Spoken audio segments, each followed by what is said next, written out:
Hello दोस्तों, आज मैं आपके सामने ऐसी शख्सियत को लेकर आया हूँ आपके सामने जिसका तकरीबन एक महीने से पूरे उत्तर प्रदेश में ही नहीं बल्कि पूरे भारत में और बल्कि मैं कहूँ तो पूरी दुनिया में जो सबसे ज़्यादा चर्चा हो रही है, जो समाज सेवक हैं जिन्होंने अभी ऐसा एक समाज में एक ऐसी सेवा करी है जिसे गिने चुने लोग ही करते हैं और शायद अभी किसी ने ऐसी करी भी ना है, क्योंकि अधिकतर हमने देखा 2-4 के साथ ही ऐसा करते हैं। हम जो आपको मिलवा रहे हैं, जिन्हें आप देख रहे हैं, ये हैं मोहम्मद इकबाल सलमानी, जो उत्तर प्रदेश के जिला मुरादाबाद, तहसील बिलारी और गांव बैटल सरतल के हैं। हर आदमी इनके बारे में जानना चाहता है कि ये इकबाल सलमानी हैं कौन, जिन्होंने 110 लोगों को, अपने गांव के निवासियों को उम्रा के लिए मुकद्दस सफ़र पर अपने पर्सनली निजी खर्च पे अपने पैसे से भेजा है। क्योंकि आज तक देखा यह गया कि कोई किसी को अगर हज कराता है या उम्रा कराता है तो खास करके अपने पर्सनल रिश्तेदारों को या एक दो को, जैसे अम्मा अब्बा को या भैया को या किसी खास रिश्तेदार को, लेकिन उन्होंने अपने पूरे गांव के 110 आदमी उम्रा के लिए भेजे हैं। उनमें से कुछ को भेज चुके हैं और कुछ को भेजने वाले हैं। आज हम पूरी जानकारी, आपके सवाल जो हमसे हैं वो हम इनसे पूछेंगे और बताएंगे। पहले आप अपना इंटरव्यू दें और बताएं। अस्सलाम वालेकुम। आप ये बताएं, आपने कब से सोचा इस बारे में और आप क्या करते हैं? वो आदमी जानना चाहते हैं कि ये करते क्या हैं, क्योंकि इसमें तकरीबन आदमियों ने कैलकुलेट करके बताया कि 80 लाख रुपए से 1 करोड़ का खर्चा आया। क्या ये सही बात है? जी हाँ, क्योंकि एक आदमी को कितना खर्चा आया वो बताएं, क्योंकि हर आदमी अपना हिसाब लगा रहा है कि यार 110 तो बहुत हो गया। कुछ आदमी तो झूठ मानते हैं इस बात को। तकरीबन एक शख्स पे 1 लाख रुपए का खर्चा आया है और ये 110 हाजी हैं, तो 1 करोड़ 10 लाख का खर्च है लगभग। आना जाना रहना सहना सारा XYZ सब खर्चा टोटल हमारा है। इनके खर्च पे है। तो उसमें तुमने क्या अपनी पर्सनल गांव में अपनी बिरादर से ही भेजे हैं या मुसलमानों में सभी बिरादर से? सारी बिरादर है। सारी बिरादर है। सारी बिरादर है। तो पहला चैत्य में कितने गए थे, मतलब पहले सफर पे जो गए थे, पहली बार में भेजे थे? ये 38 आदमी गए हैं। 38 आदमी जी। और जो अब ये 11 रमजान को दूसरी शिफ्ट है 40 आदमियों की। अच्छा, और तीसरी इसके बाद होगी। अच्छा, मतलब 3 शिफ्टों में 110 आदमी जाएंगे, जितना 38 जा चुके हैं और अब 11 रोजे को और जाएंगे, जिस रोज 11वां रोजा होगा। इंशाअल्लाह ये सिलसिला हमेशा के लिए जारी रहेगा। इनका कहना है कि ये इस तरह से उम्रा करने के लिए, मुकद्दस सफर में भेजने के लिए, इनका ये अभी नहीं बल्कि ये जारी रहेगा, आगे भी इंशाल्लाह इनका ये काम जारी रहेगा। और बताएं, आदमी ये कहते हैं कि ये करते क्या हैं और कहाँ रहते हैं, पूरी जानकारी दें इस पर। क्या काम है आपका?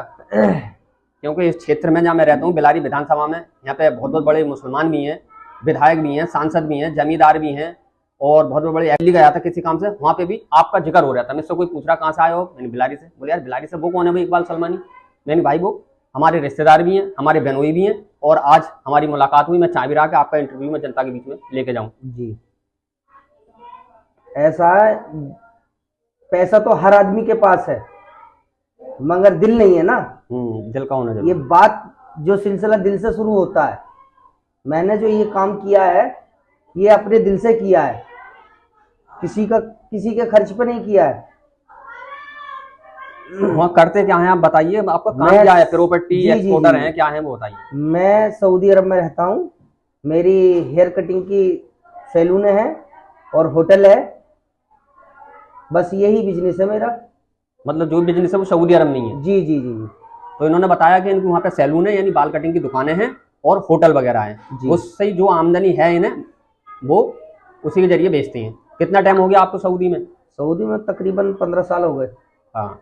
दूसरा, कुछ आदमियों का मानना है कि आप ये सब एक, क्योंकि सभी तरह की दुनिया में कुछ कहते हैं, बोले कि कुछ नहीं है, ये झूठ बात है और ये सिर्फ एक दिखावा है, तो उसके बारे में उन लोगों को क्या कहना चाहेंगे आप? ये तो दुनिया है, कहने दो सबको जो कह रहे हैं। अच्छा, और जो ये आपने बताया कि करीब 1 करोड़ 10 लाख के आसपास का खर्चा आया है, क्या इस पे आप टैक्स दे रहे हैं?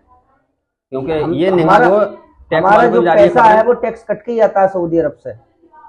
अच्छा, व्हाइट मनी होती है वो, यानी कि इनका जो पैसा है वो मेहनत की कमाई का है और नंबर 1 जो टैक्स है सरकार को जाता है वो दे करके इन्होंने भेजा है। जी। क्योंकि आदमी कह रहे हैं कि अरे इतना तो हो ही नहीं सकता और किसी ने हो भी गया तो उस पर छापा लग जाएगा, ये लग जाएगा, तो उसमें इन्हें कोई डरने की जरूरत नहीं है। जो लोग ये आपत्ति उठा रहे हैं वो इंक्वायरी कर ले। हाँ, इंक्वायरी कर ले। तो अब ये तो दुनिया है, कहेगी कुछ भी कहेगी।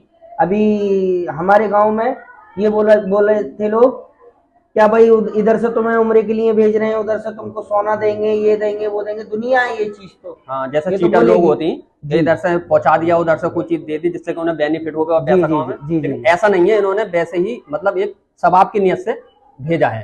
जी कोई इन्होंने बिजनेस के हिसाब से ना भेजा, बल्कि सवाब की नियत से भेजा। कुछ लोगों का एक बात और मैं भी अपनी तरफ से बता दूं, क्योंकि मैं भी मार्केट में फील्ड में जनता के बीच रहता हूं, कुछ के मतलब जो उल्टी सोच रखते हैं नेगेटिव, उनका कहना है कि वो आने वाले टाइम में हो सकता है इलेक्शन लड़े। तो दोस्तों, इलेक्शन लड़ना किसी के दिखावे के लिए नहीं होता है, किसी की मजबूरी नहीं होती है।